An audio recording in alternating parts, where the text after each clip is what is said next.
అహ్మదాబాద్ పెళ్లిళ్ల కేసులో గుజరాత్ హైకోర్టు సంచలన తీర్పు చెప్పింది. 38 మందికి ఉరిశిక్ష, 11 మందికి జీవిత ఖైదు విధించింది గుజరాత్ హైకోర్టు. దిగువ కోర్టు తీర్పును గుజరాత్ హైకోర్టు సమర్థించింది. 2008 జూలై 26న అహ్మదాబాద్లో వరుస పెళ్లిళ్లు జరగా 56 మంది మృతి చెందారు.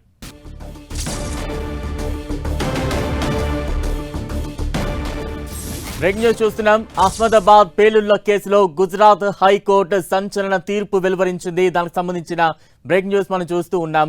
38 మందికి ఉరి శిక్ష, 11 మందికి జీవిత ఖైదు విధిస్తూ గుజరాత్ హైకోర్టు సంచలన తీర్పు వెలువరించింది. తాజా అప్డేట్స్ అందించేందుకు మా ప్రతినిధి గోపి సిద్ధంగా ఉన్నారు. గోపి, 2008 జూలై 26న అహ్మదాబాద్ లో వరుస పేలుళ్లకు సంబంధించిన అంశం పైన ఈ యొక్క తీర్పు వెలువడించడం జరిగింది. అయితే అహ్మదాబాద్ పేలుళ్ల కేసులో గుజరాత్ హైకోర్టు ఈ సంచలనమైన తీర్పు అని చెప్పొచ్చు. దాదాపు 38 మందికి ఉరిశిక్ష, 11 మందికి జీవిత ఖైదును విధిస్తూ గుజరాత్ హైకోర్టు ఏదైతే దిగువ కోర్టు ఇచ్చిన తీర్పును సమర్థిస్తూ నిర్ణయం తీసుకోవడం జరిగింది. అయితే దిగువ కోర్టు ఇచ్చిన తీర్పును సవాలు చేస్తూ గుజరాత్ హైకోర్టులో పిటిషన్ దాఖలు చేసిన నేపథ్యంలో కింది కోర్టు తీర్పును సమర్థిస్తూ ఈ యొక్క తీర్పునైతే వెలువడించడం జరిగింది. ఈ పేలుళ్లకు సంబంధించి దాదాపు 56 మంది వరకు కూడా మృతి చెందడం జరిగింది. అయితే 2008 జూలై 26న జరిగిన వరుస పేలుళ్ల ఘటనకు సంబంధించి అనేక కోణాల్లో దర్యాప్తు కొనసాగించడము, వివిధ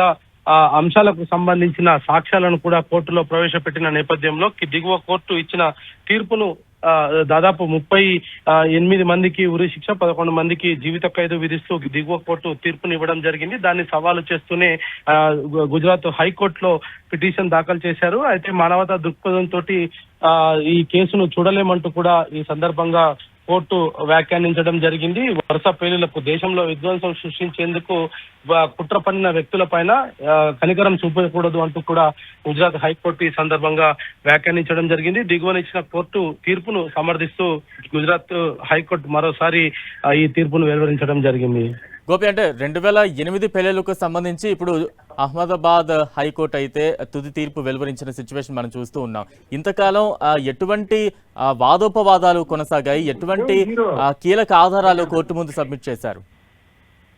అయితే ఈ అంశానికి సంబంధించి చూస్తే 2008లో అహ్మదాబాద్ వరుస బాంబుల కేసుకు సంబంధించి దిగువ కోర్టులో దాదాపు ఈ కేసు ట్రయల్స్ అంతా జరుగుతూ వస్తుంది. అయితే ఈ నేపథ్యంలోనే ఇటు ఇన్వెస్టిగేషన్ సంస్థ ఎవిడెన్సెస్ అంటే ఈ వరుస పెళ్లిళ్లకు ప్రధాన కారకులైన వారికి సంబంధించిన అనేక అంశాలను కోర్టు దృష్టికి తీసుకురావడం జరిగింది. దీంతో సుదీర్ఘంగా 2008 నుంచి ఇప్పటి వరకు కూడా సుదీర్ఘంగా జరిగిన ఈ యొక్క విచారణలో వాళ్ళందరినీ కూడా దోషులుగా తీరుస్తూ దిగువ కోర్టు తీర్పునిచ్చింది. అయితే దిగువ కోర్టు తీర్పును సవాలు చేస్తూ హైకోర్టుకు రావడం జరిగింది. మరి గుజరాత్ హైకోర్టు కూడా దీనిపైన తాము ఎట్టి పరిస్థితుల్లో కూడా ఉపేక్షించేది లేదు, దిగువ కోర్టు సరైన తీర్పునే ఇచ్చిందంటూ కూడా ఈ సందర్భంగా వ్యాఖ్యానించడం జరిగింది. దారుణంలో దాదాపు 56 మంది ప్రాణాలు కోల్పోగా వందలాది మంది గాయపడడం జరిగింది. దేశం మొత్తం కూడా ఉలిక్కిపడ్డ ఇటువంటి కేసులో ఈ కింది కోర్టు ఇచ్చిన తీర్పును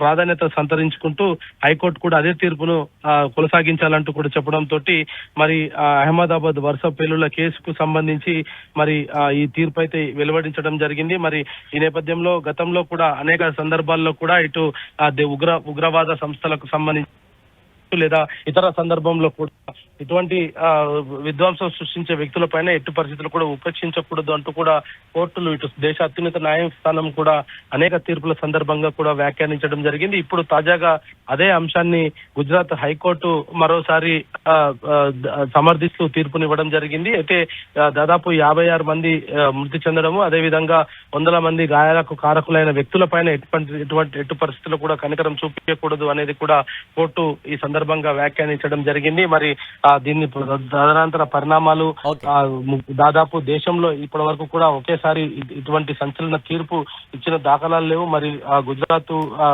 హైకోర్టు ఈ తీర్పుని ఇవ్వడంతో మరోసారి ఇది ఒక సంచలనమైన తీర్పుగా అయితే చెప్పొచ్చు. Right, thank you Gopi.